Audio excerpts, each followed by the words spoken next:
સમાચાર અમરેલીમાંથી કે જ્યાં બાબરામાં લાંબા વિરામ બાદ વરસાદનું આગમન થયું છે। સમગ્ર દિવસ દરમિયાન રહ્યું વરસાદી વાતાવરણ। સારા વરસાદથી ખેતરોના ઊભા પાકને ફાયદો થશે।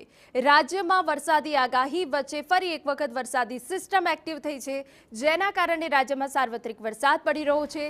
બાબરામાં પણ મોડી રાતથી જ ધીમી ધારનો વરસાદ પડી રહ્યો છે, જો કે સારા વરસાદથી ખેતરોના ઊભા પાકને ફાયદો પહોંચશે।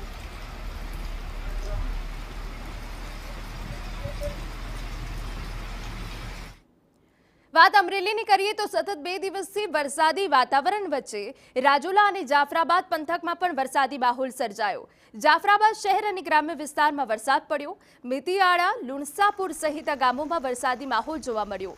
વરસાદથી રસ્તાઓ પર પાણી પણ ભરાઈ ગયા હતા।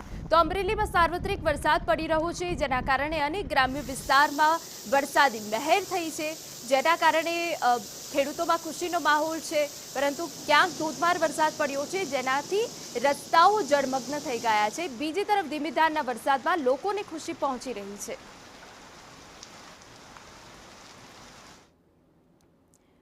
અમરેલી શહેરમાં ધોધમાર વરસાદ પડ્યો અને ધોધમાર વરસાદના કારણે વાતાવરણમાં ઠંડક પ્રસરી। અમરેલી સહિત આસપાસના વિસ્તારોમાં ધોધમાર વરસાદ જોવા મળ્યો। સૌરાષ્ટ્રમાં મેઘમહેર થઈ રહી છે અને સૌરાષ્ટ્રમાં આગામી 7 દિવસ સાર્વત્રિક વરસાદી આગાહી કરવામાં આવી છે। તે વચ્ચે અમરેલીમાં સતત 2 દિવસથી વરસાદી માહોલ જામ્યો છે અને વાતાવરણમાં ઠંડક પ્રસરી ગઈ છે।